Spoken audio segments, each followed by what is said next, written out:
الحمد لله وحده والصلاة والسلام على من لا نبي بعده وعلى آله وأصحابه الذين أوفوا وعده صلى الله تعالى عليه وعلى آله وأصحابه وبارك وسلم تسليما كثيرا. أعوذ بالله من الشيطان الرجيم. بسم الله الرحمن الرحيم. عسى أن تكرهوا شيئا وهو خير لكم وعسى أن تحبوا شيئا وهو شر لكم والله يعلم وأنتم لا تعلمون. صدق الله العظيم. وقال رسول الله صلى الله تعالى عليه وسلم: عجبا لأمر المؤمن إن أمره كله خير وليس ذاك لأحد إلا لمؤمن إن أصابته سراء شكر فهو خير له وإن أصابته ضراء صبر فكان خير له أو كما قال النبي صلى الله عليه وسلم. صدق الله مولانا العظيم وصدق رسوله النبي الكريم ونحن على ذلك لمن الشاهدين والشاكرين والحمد لله رب العالمين. بزرگان محترم، برادران اسلام، ہم سب جانتے ہیں تقریباً 1.25 سال کا عرصہ ہو چکا. اس کورونا نے ساری دنیا میں کوہرام مچا دیا ہے، ساری دنیا کے نظام کو تہس نہس کر دیا ہے، سب کچھ بدل کر رکھ دیا ہے. چاہیے حقیقت میں اللہ کا عذاب ہو، آسمانی آفت اور وبا ہو، بیماری ہو یا کچھ اور ہو، جو ہو، ہمارا یہ ایمان ہے، ہمارا یہ عقیدہ ہے کہ جب تک اس دنیا کے اور اس کائنات کے بنانے والے خالق اور مالک کی مشیت اور مرضی نہ ہو، تب تک روئے زمین پر درخت کا ایک پتا بھی نہیں ہل سکتا اور کائنات کا ایک ذرہ ادھر سے ادھر نہیں ہو سکتا. کہو بے شک. ہمارا ایمان ہے جو ہو، پہلے فیصلے اس آسمانی عدالت میں ہوتے ہیں، روئے زمین پر اس پر عمل درآمد بعد میں ہوتا ہے. یہ ہمارے لیے ایک بہت بڑی بنیادی سمجھنے کی بات ہے. اگر یہ بات ہماری سمجھ میں آ جائے تو پھر اس کے بعد یہ بات ہمیں یاد رکھنے کی ہے کہ اس دور میں ہمیں کتاب و سنت کی روشنی میں کیا کرنا چاہیے. اللہ تبارک و تعالی علماء اسلام کو، علماء کرام کو جزائے خیر عطا فرمائے. انہوں نے ہر موڑ پر امت کی رہبری کی ہے، قرآن و حدیث کی روشنی میں ہر موڑ پر امت کو صحیح راہ دکھائی ہے. ایسے موقع پر بھی قرآن و حدیث کی کیا تعلیم ہے ہمارے لیے، علماء کرام نے اسے تفصیل سے بیان فرمایا ہے. لہذا جو ظاہری اسباب ہے، حفاظتی تدابیر ہے، وہ ہم اختیار کریں.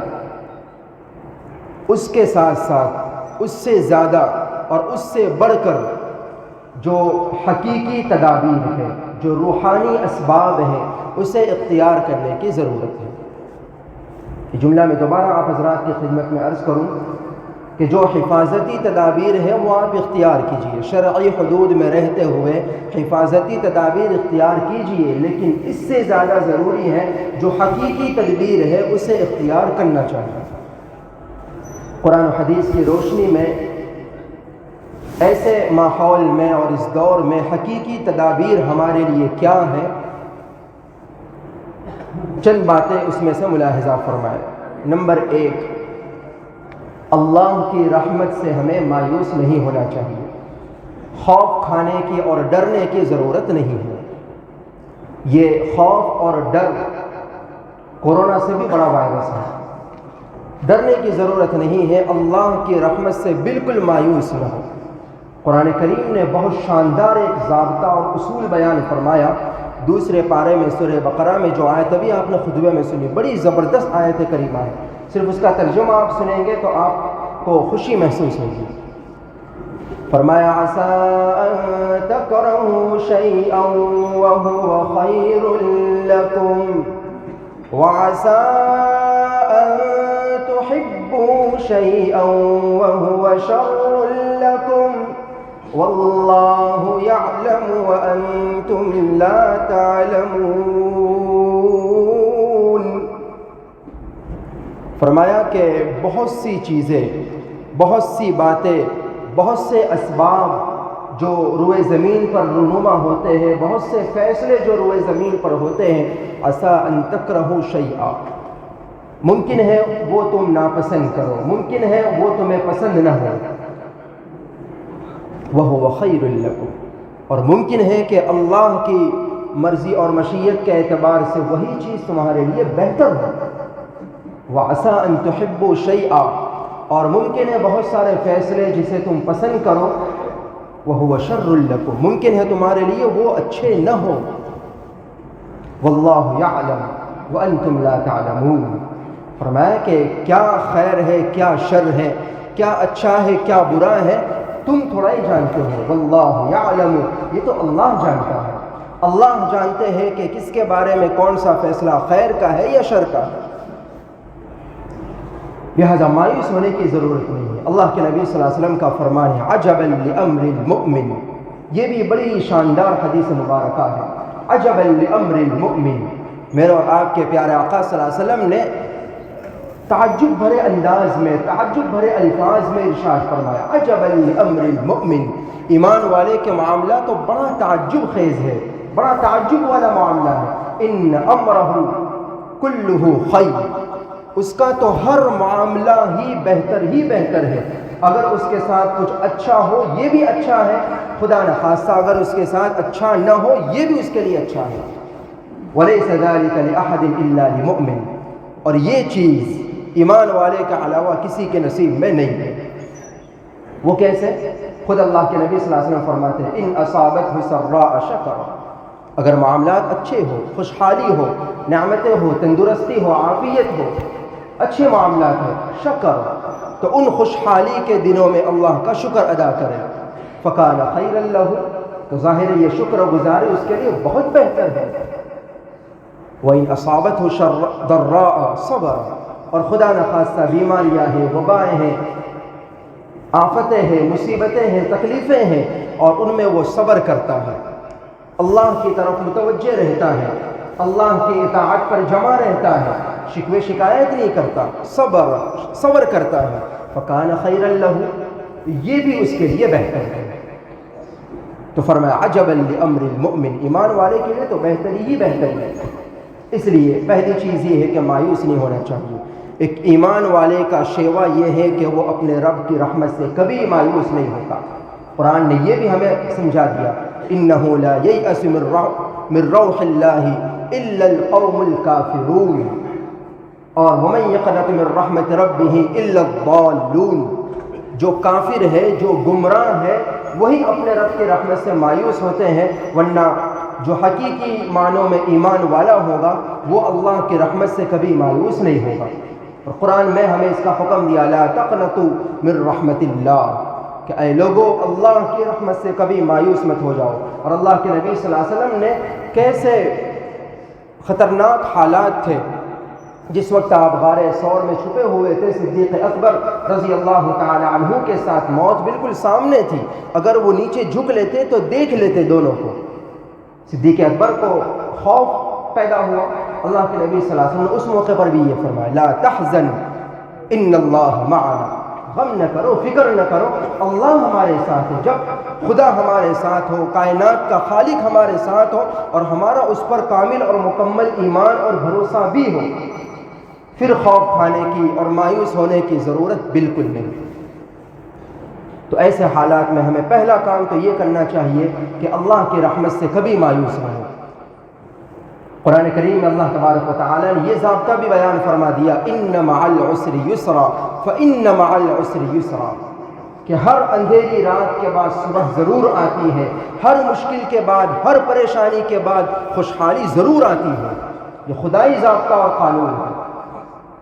اس لیے اسی کو جوڑ کر، اسی کو سامنے رکھتے ہوئے عربی زبان میں ایک بہت پیارا، بہت عمدہ اور بہت حوصلہ دلانے والا شعر کسی نے کہا، فرمایا اذا اشتدت بك البلوى ففكر في ألم نشرح، اذا اشتدت بك البلوى ففكر في ألم نشرح،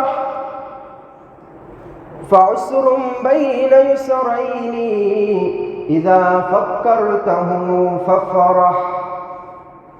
جب کوئی بلوا، مصیبت، وبا، بیماری، پریشانی، تکلیف آ جائے، ففکر فی علم نشرح، تو علم نشرح کی صورت میں غور کر لیا کرو۔ کیوں؟ فعسر بین یسرین، اللہ پاک نے دو یسر کے درمیان میں ایک عسر کو بیان فرمایا، دو آسانیاں ذکر فرمائی، تکلیف کا ذکر ایک مرتبہ فرمایا۔ اذا فکرتہ فافرح، جب آپ اسے سوچیں گے تو انشاءاللہ آپ ضرور خوش ہو جاؤ گے کہ ہر تنگی کے بعد ان مع العسر یسرا، یقیناً ہر تنگی کے بعد آسانی ہے، یقیناً ہر تنگی کے بعد ضرور آسانی ہے۔ تو پہلا کام یہ کرے کہ اللہ سے ہمیشہ اچھی امید رکھے، اللہ سے کبھی مایوس مت ہو جائے، پورے اپنے لیے بھی، اپنے گھر والوں کے لیے، سارے عالم کے لیے اللہ سے اچھی امیدیں قائم رکھے۔ حدیث مبارکہ میں اللہ کے نبی صلی اللہ علیہ وسلم کا فرمان ہے، بلکہ حدیث قدسی ہے، بخاری شریف کی روایت ہے، خود رب العالمین یہ فرماتے ہیں، انا عند ظن عبدی بی، انا عند ظن عبدی بی، کہ میں میرے بندوں کے گمان کے مطابق فیصلے کرتا ہوں۔ لہٰذا ایک ایمان والا اپنے رب سے مایوس ہو جائے یہ ممکن ہی نہیں۔ ایک ایمان والے کے گمان اور ایک ایمان والے کی سوچ مایوس کن ہو جائے یہ نہیں ہو سکتا، وہ تو اچھی امید رکھتا ہے۔ تو ایسے حالات میں قرآن و حدیث کی روشنی میں پہلی تعلیم ہمیں یہ ملتی ہے کہ ہم اللہ کی رحمت سے مایوس نہ ہو جائے، ہمیشہ اللہ سے آئندہ کے لیے، سارے عالم کے لیے اچھی امید بنائے رکھیں۔ دوسرا کام یہ کرے، گناہوں کو چھوڑنے کی کوشش کرے، گناہوں کو چھوڑے، توبہ اور استغفار کرے اور اللہ کی طرف رجوع کرے۔ چنانچہ قرآن کریم میں اللہ تبارک و تعالیٰ کا یہ واضح اعلان ہے، فرمایا ظہر الفساد فی البر والبحر بما کسبت ایدی الناس، اور فرمایا ما اصاب من مصیبت فبما کسبت ایدیکم۔ قرآن کی مختلف آیتوں سے یہ بالکل صاف پتہ چلتا ہے کہ زمین میں، خشکی اور تری میں، سمندروں میں اور زمین پر جو کچھ بھی فساد پھیلتا ہے، جو کچھ بھی خرابیاں پیدا ہوتی ہیں، فبما کسبت ایدیکم، اس کا ایک بنیادی اور سب سے بڑا سبب، ریزن جو قرآن نے بیان کیا، فبما کسبت ایدیکم، ایدیکم کا اے لوگو، یہ تمہارے ہاتھوں کی کمائی ہے، یہ تمہارے گناہوں کی نحوست ہے۔ بالکل صاف قرآن کی آیت ہے، اور حدیث مبارکہ ہے، سنن ابن ماجہ کی روایت ہے، میرے اور آپ کے آقا سرکار دو عالم صلی اللہ علیہ وسلم نے ہمیں اس کی طرف بھی متوجہ دلایا، فرمایا بڑی چوکنا کرنے والی حدیث مبارکہ ہے۔ اللہ کے نبی صلی اللہ علیہ وسلم فرماتے ہیں کہ لم تظہر الفاحشۃ فی قوم قط، کہ جب کسی قوم میں ننگا پن، بے حیائی، فحاشی اور یانیت اور فیشن کے نام پر ننگاپن عام ہو جاتا ہے تو پھر اللہ تبارک و تعالیٰ اس قوم میں طاعون جیسی بیماری پہ بھیج دیتے ہیں اور بھوک مری اور ایسی ایسی وبائیں اللہ تعالیٰ اس قوم میں بھیجتے ہیں کہ جو ان سے پہلے گزرے ہوئے لوگوں نے کبھی نہیں دیکھی ہوتی، کبھی اس کا نام بھی نہیں سنا ہوتا۔ یہ ابن ماجہ کی روایت ہے، اللہ کے نبی صلی اللہ علیہ وسلم کے الفاظ ہیں۔ اس حدیث مبارکہ کو پھر سے سنیں کہ جب جس قوم میں بے حیائی، فحاشی اور ننگاپن اور عریانیت عام ہو جاتی ہے تو پھر اللہ تبارک و تعالی وہاں طاعون جیسی ایسی بیماریاں بھیجتے ہیں کہ اس سے پہلے گزرے ہوئے لوگوں نے ان کا کبھی نام بھی نہیں سنا ہوا ہوگا، کبھی اس کا تصور بھی ان کے یہاں نہیں ہوگا۔ آج ساری دنیا میں ننگاپن اور بے حیائی اور عریانیت جس قدر عام ہے، کیا اسے بیان کرنے کی ضرورت بھی ہے؟ غیر تو غیر اپنے ایمان والے کا حال ہی آپ دیکھ لیجیے۔ میرے بھائیوں یاد رکھیں، پردہ صرف علماء کی بیویوں کے لیے یا جو دیندار سمجھے جاتے ہیں ان کی بیویوں کے لیے نہیں ہے۔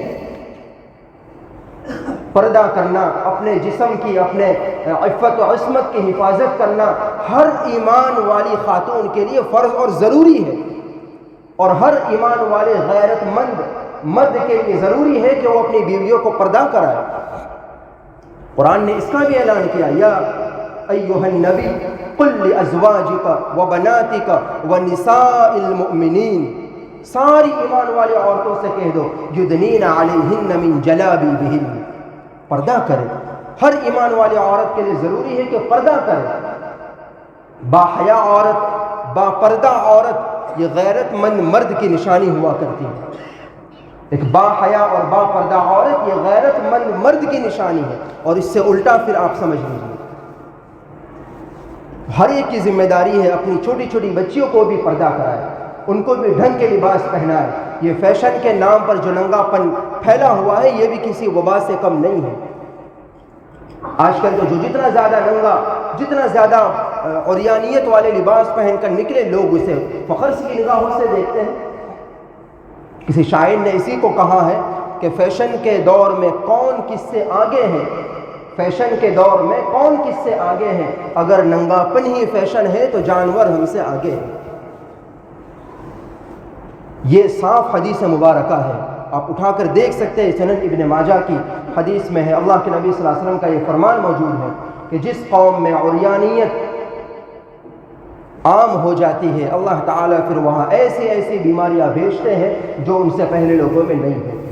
لہٰذا اپنی عورتوں کو پردہ کرائے، گناہوں سے بچنے کا اہتمام کرے۔ قرآن و حدیث کی روشنی میں یہ پتہ چلتا ہے کہ یہ ساری حالات اور یہ ساری وبائیں اور بیماریاں اور عذاب یہ ہمارے گناہوں کی نحوست ہوتی ہے۔ لہٰذا ہم اللہ کی طرف زیادہ سے زیادہ رجوع کریں، توبہ اور استغفار کرے، اللہ کو منانے کی کوشش کرے۔ قرآن نے ہمیں یہ بھی بتا دیا، ما کان اللہ معذبہم وہم یستغفرون، اللہ جب تک، یہ تو کافروں کے بارے میں قرآن آپ اٹھا کر دیکھیں 9ویں پارے کے اخیر میں کافروں کے بارے میں اللہ نے یہ اعلان فرمایا، ما کان اللہ معذبہم وہم یستغفرون، کہ جب تک وہ لوگ استغفار کرتے رہیں گے۔ مفسرین لکھتے ہیں کہ وہ بھی طواف کے دوران غفرانک غفرانک غفرانک یہ کہا کرتے تھے، تو کافروں کے بارے میں جب یہ کہا گیا اس دور کے اللہ کے نبی صلی اللہ علیہ وسلم، اس کا پس منظر ہے، اوپر کی آیتوں سے اس کا جوڑ کنیکشن ہے، لیکن ان کے بارے میں یہ کہا گیا، تو کیا خیال ہے ایمان والوں کے بارے میں؟ اگر وہ یقیناً اللہ سے توبہ اور استغفار کرنے لگے، اللہ کی طرف رجوع کر لے، ما کان اللہ معذبہم، تو اللہ ان کو کیوں عذاب دیں گے؟ اللہ عذاب نہیں دیں گے اگر وہ توبہ اور استغفار کثرت سے کرنے لگے۔ اور استغفروا ربکم ثم توبوا الیہ ان ربی رحیم ودود، فرمایا کہ استغفار کرو، اللہ کی طرف رجوع کرو۔ توبہ کا معنی، استغفار کا معنی یہ اللہ کی طرف رجوع کرے۔ ان ربی رحیم ودود، فرمایا کہ میرا رب رحیم بھی ہے، بہت زیادہ مہربان بھی ہے، اور ودود بھی ہے، بہت زیادہ محبت کرنے والا ہے۔ ماؤں سے زیادہ محبت کرنے والی، ہماری ماؤں سے ہزاروں ماؤں سے زیادہ محبت کرنے والی ذات اللہ کی ہے، لہذا اس کی طرف رجوع کرے۔ اللہ کے نبی اللہ تبارک و تعالیٰ نے یونس علیہ السلام کی قوم کے بارے میں یہ فرمایا کہ فلولا كانت قرية آمنت فرفعها إيمانها إلا قوم يونس لما آمنوا كشفنا عنهم عذاب الخزي في الحياة الدنيا، کہ عذاب کا فیصلہ ہو چکا تھا، لیکن جب انہوں نے اللہ کی طرف رجوع کر لیا، ایمان لے آئے، توبہ استغفار شروع کر دیا، تو آیا ہوا عذاب بھی اللہ نے ان سے ٹال لیا۔ لہٰذا ہم صحیح معنوں میں اپنے آپ کو ایمان والے بنائیں، گناہوں کو چھوڑیں، گناہوں سے بچنے کی کوشش کریں، نگاہوں کے گناہوں سے بچیں، دل دماغ کے گناہوں سے بچیں، سارے گناہوں سے بچنے کی کوشش کریں، اللہ کی طرف رجوع کریں، اللہ سے صحیح معنوں میں معافی مانگیں، انشاءاللہ تعالی یہ عذاب ہم سے ہٹ سکتا ہے۔ نمبر 3 اور نمبر 4 بہت مختصر عرض کر دوں۔ تیسرا کام ہمیں یہ کرنا ہے، صدقے کا اہتمام کریں۔ حدیث مبارکہ ہے ان الصدقۃ لتطفئ غضب الرب وتدفع میتۃ السوء، کہ صدقے میں وہ تاثیر ہے کہ وہ اللہ کے غضب کو ٹھنڈا کر دیتی ہے اور بری موت سے انسان کو بچاتی ہے۔ لہٰذا ہم اپنے اپنے بساط کے مطابق صدقے کا خوب اہتمام کریں۔ اور نمبر 4 دعاؤں کا اہتمام کریں۔ اللہ کے نبی صلی اللہ علیہ وسلم کا فرمان ہے کہ لا يرد القضاء الا الدعاء، دعا میں بھی وہ تاثیر ہے کہ جو تقدیر کو بھی بدل سکتی ہے، لہٰذا دعاؤں کا خوب اہتمام کرے۔ ہر نماز کے بعد اللہ تعالیٰ سے خوب مانگے، کسی ایک نماز کے بعد اسپیشلی 2 رکعت پڑھ کر اللہ سے اپنے لیے بھی مانگے، سارے عالم کی سلامتی کے لیے مانگے، دعاؤں کا خوب اہتمام کرے، خاص طور سے تہجد کے موقع پر اٹھ کر اللہ تعالیٰ سے دعاؤں کا اہتمام کرے۔ اور اس کے علاوہ وباؤں، بلاؤں، مصیبتوں اور بیماریوں سے بچنے کے لیے خود رسول اللہ صلی اللہ علیہ وسلم نے جو دعا ہمیں سکھلائی ہے، وہ سارے وظیفے قرآن اور حدیث میں موجود ہیں، ان دعاؤں کو معلوم کر کے ان کو پڑھنے کا اہتمام کریں۔ اللہ رسول کے بتائے ہوئے وظیفوں میں جو اثر ہے ظاہر ہے وہ کسی اور میں نہیں ہو سکتا۔ 3 دعائیں خاص طور سے جو ہمارے یہاں بورڈ پر لکھوا دی گئی ہیں، ان دعاؤں کا اہتمام کریں۔ بسم اللہ الذی لا یضر والی دعا ہے، اللہم انی اعوذ بک من البرص ہے، اور الحمدللہ الذی عافانی والی دعائیں، 3 دعائیں یہاں لکھی ہیں۔ اس کے علاوہ اور بھی دعائیں آپ حضرات کی خدمت میں اس سے پہلے بھی عرض کی تھی، اللہم عافنی فی بدنی، اللہم عافنی فی سمعی، اللہم عافنی فی بصری، لا الہ الا انت۔ اس طرح کی جو حدیث کی دعائیں ہیں، جو بیماریوں اور تکلیفوں اور مصیبتوں سے بچنے کے لیے خود ہمارے آقا نے ہمیں سکھائی ہیں، ان دعاؤں کا اہتمام کریں۔ انشاءاللہ تعالی ان تدابیر کو، جو حقیقی تدابیر، حفاظتی تدابیر کے علاوہ ان حقیقی تدابیر کو اگر اختیار کیا گیا تو انشاءاللہ تعالی یہ ساری مصیبتیں ہم سے چھٹے گی اور ہم کم از کم ان بیماریوں سے، ان وباؤں سے محفوظ رہیں گے۔ اللہ تعالی ہماری حفاظت فرمائے۔